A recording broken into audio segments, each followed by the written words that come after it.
Salut à tous, c'est Madmonk et aujourd'hui je vous fais une petite vidéo PVP. Alors déjà le PVP c'est quoi? C'est l'acronyme de joueur contre joueur en anglais. Le PVP se différencie du coup du PVE.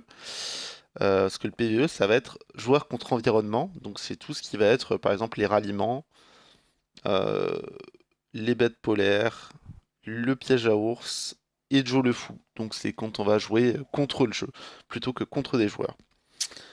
Euh, Pour ce qui est du PVP, je dirais qu'il y a deux principales catégories, donc l'attaque de ville et les batailles sur des bâtiments. Donc déjà, premièrement, on va parler de l'attaque de ville. Là, je nous ai préparé euh, une pauvre victime que j'ai déjà espionnée avant, parce que en fait, c'est très très important de toujours espionner à chaque fois que vous allez attaquer une ville. Les seuls cas où vous n'allez pas espionner, c'est si vous trouvez un joueur qui n'a pas d'alliance, un niveau de chaudière très bas, genre je sais pas, une chaudière 15, un truc comme ça. Bon, c'est pas forcément nécessaire d'espionner parce que dans tous les cas, vous allez remporter la victoire haut la main. Mais là, du coup, pour le principe, je l'ai quand même espionné. Vous voyez, il a quand même 52 000 troupes. Et après, bon, il n'a pas des très bons bonus. Et ses troupes ne sont pas de très haut niveau non plus.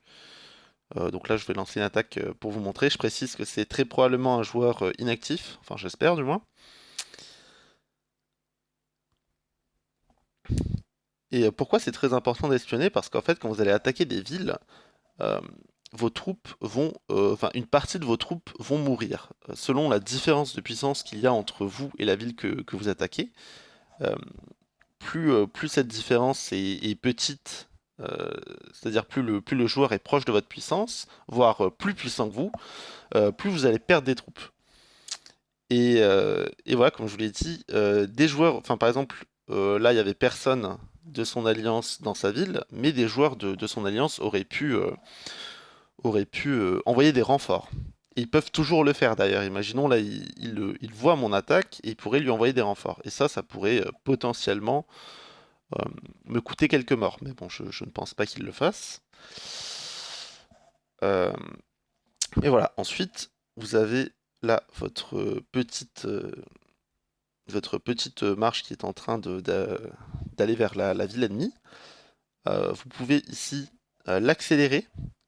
Donc très souvent en fait vous allez faire ça pour laisser moins de temps à une alliance ennemie pour réagir, pour que votre attaque aille le plus vite possible. Euh, Vous avez du coup accélérateur 25%, 50%.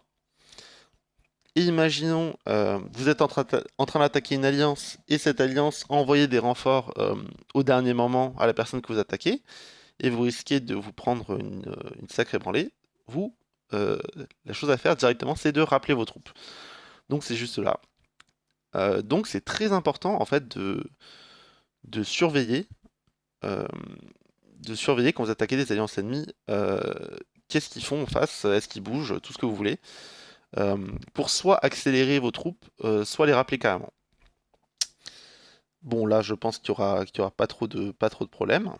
Donc pas besoin de les accélérer ou de les rappeler. Si par exemple si on fait une grosse attaque sur une alliance, on va prendre justement l'alliance GTA par exemple. Où est-ce que sont leurs villes? Alors attendez, je crois que leurs villes sont. Putain, mon jeu il lag. Par là. Oui, c'est ça. Donc imaginons on veut attaquer GTA. Euh, la chose la plus. Enfin, le mieux, c'est de se téléporter le plus près possible de leur ville pour leur laisser le moins de temps de réaction possible.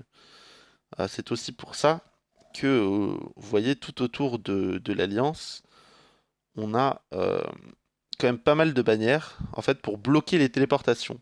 Parce qu'en fait, oui, très important, on ne peut pas se... les autres joueurs ne peuvent pas se téléporter dans notre alliance. Par exemple, si quelqu'un veut nous attaquer, il sera obligé de se mettre ici. Voilà. Donc, et puis revenons. Ouais, bon, ma petite attaque n'a toujours pas touché. Mais en gros, voilà. Donc là, nous, on a un gros périmètre défensif autour de l'Alliance qui permet justement d'avoir plus de temps pour réagir aux attaques ennemies et, je sais pas, de donner alerte sur Discord pour qu'on ait le maximum de personnes en défense. Euh, Ce qu'il faut savoir justement, euh, ah non, enfin, j'ai un indice, on en reparlera plus tard sur la défense. Ensuite, pour reprendre l'idée d'une attaque sur une alliance, l'agro-stratégie, en fait, c'est d'envoyer nos meilleurs joueurs, donc deux ou trois meilleurs joueurs, juste à côté de leur alliance, avec en fait des brouilleurs anti-espionnage. Alors, vous allez pouvoir l'avoir juste là sous la petite flèche, si j'arrive à cliquer dessus. Euh, En dessous de votre image, vous avez des boosts anti-espionnage qu'on peut activer pour, par exemple, tendre des pièges. Et donc, en gros, on aurait deux ou trois joueurs qui se téléporteraient juste à côté d'une alliance avec tout plein de renforts de tous les joueurs de l'alliance euh, pour en fait pour lancer des attaques simultanées tout en étant bien protégés. C'est-à-dire que si eux nous attaquaient, ils prendraient des très grosses défaites, quoi.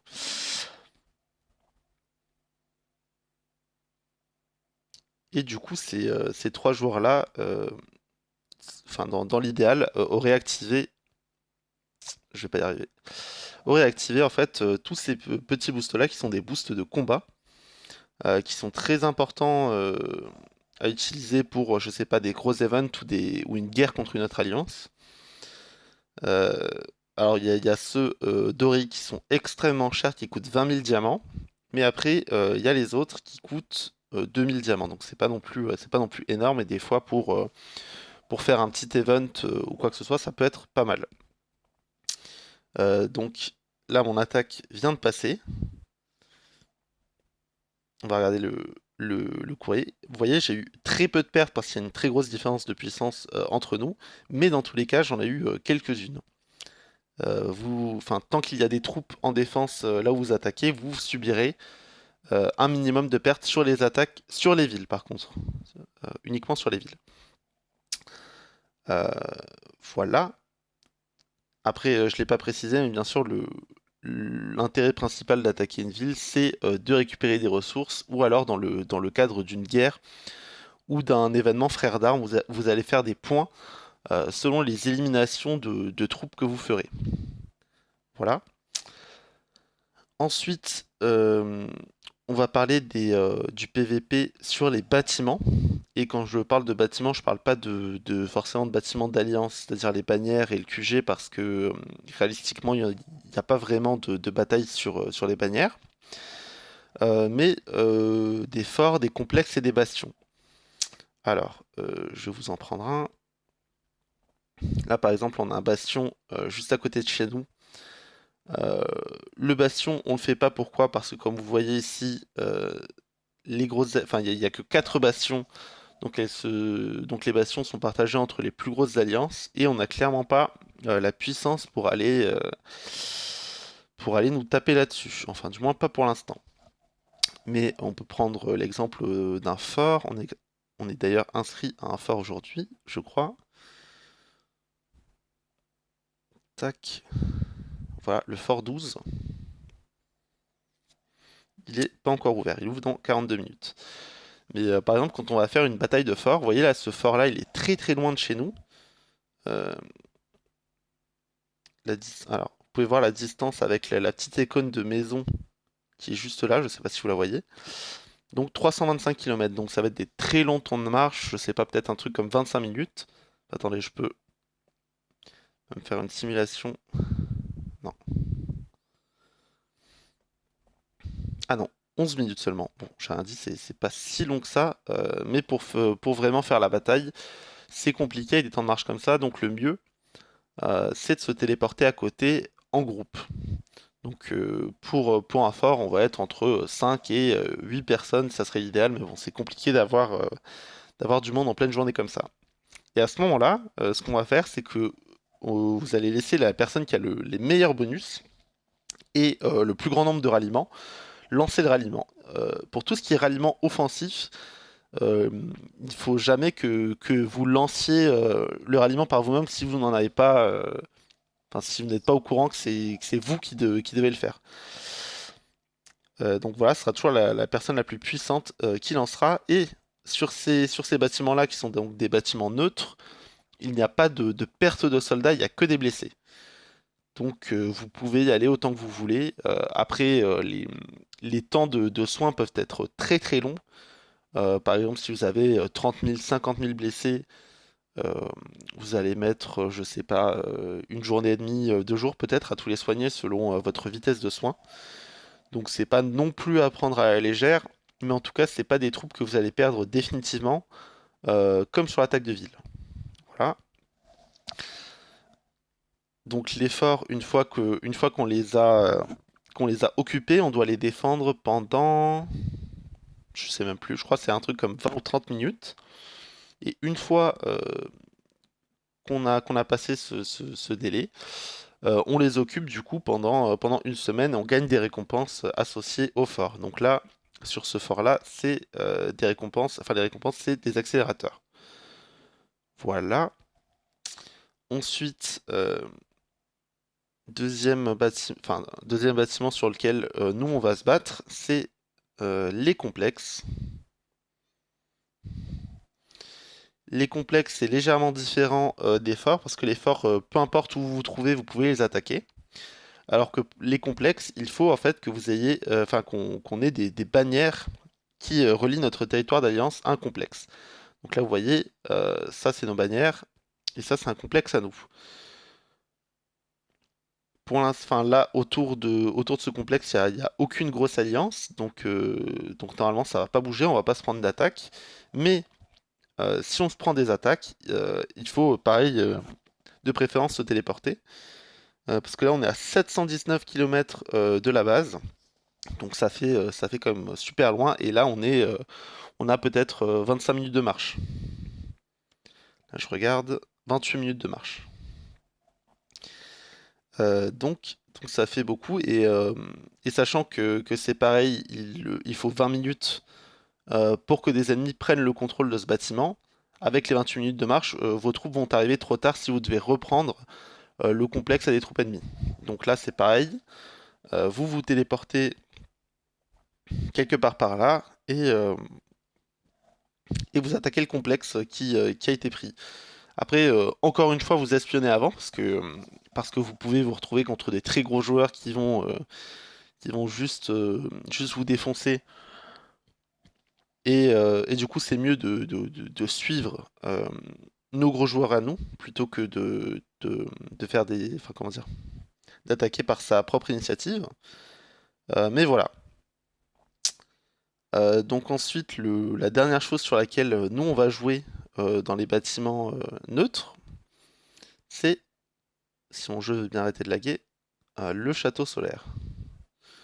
Le château solaire, il est au centre de la map et c'est un événement qui va y avoir le samedi toutes les 2 semaines, où en gros les alliances vont se battre pour avoir le contrôle du château solaire et pour avoir la présidence du serveur. Nous, on n'est clairement pas assez puissant pour vraiment, comment dire, contrôler le château ou une des 4 tours. Mais nous, ce qu'on peut faire, c'est gagner beaucoup de points, parce que en participant au château solaire, vous allez gagner des talismans. Enfin, gagner des points qui vous donneront, une fois l'event fini, pas mal de talismans. Et là, encore une fois, c'est pareil. Il faudrait que vous vous retrouviez dans un groupe, dans une petite escouade, avec un gros joueur qui va lancer du coup les ralliements. Pour que vous ayez le moins de pertes possible, enfin le plus de puissance possible, donc le moins de pertes enfin le moins de blessés possible, et que vous puissiez relancer le maximum d'attaques derrière, pour continuer à vous faire des points. Là par exemple, il va y avoir le château solaire, enfin là on est vendredi, il va y avoir le château solaire demain, mais là c'est un peu particulier parce que ça va être le château solaire pendant l'event multiserveur. Donc va falloir faire attention à enfin où on attaque et qu'on n'attaque pas en fait les alliances de l'autre serveur parce qu'on va lutter contre l'autre serveur. Mais ça je l'expliquerai plus en détail dans le chat. Euh, voilà, enfin, on peut attaquer direct, quand il y a l'event du château, on peut attaquer directement le château solaire ou une des quatre tourelles autour. Généralement, elles sont un peu moins défendues, moins bien défendues, donc il y a moyen de se faire un petit peu plus de points là-dessus. Voilà. Non mais,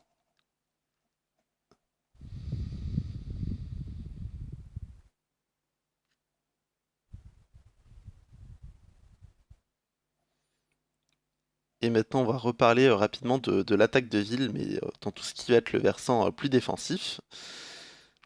Là, il y a du coup, à partir de demain, il va y avoir le Kill Event multiserveur. Et ce qui serait sympathique de faire, en fait, c'est de tendre des pièges aux joueurs du serveur ennemi. Enfin, là, si tout se passe bien, on va avoir une grande majorité de joueurs qui vont avoir des boucliers. J'espère que tout le monde ou presque aura un bouclier parce que ça va être très violent comme event. Mais ce qu'on peut faire, c'est laisser un, deux ou trois joueurs sans bouclier et que ce joueur soit entouré de villes de joueurs assez puissants. Imaginons, je sais pas, ça pourrait être Claramello là.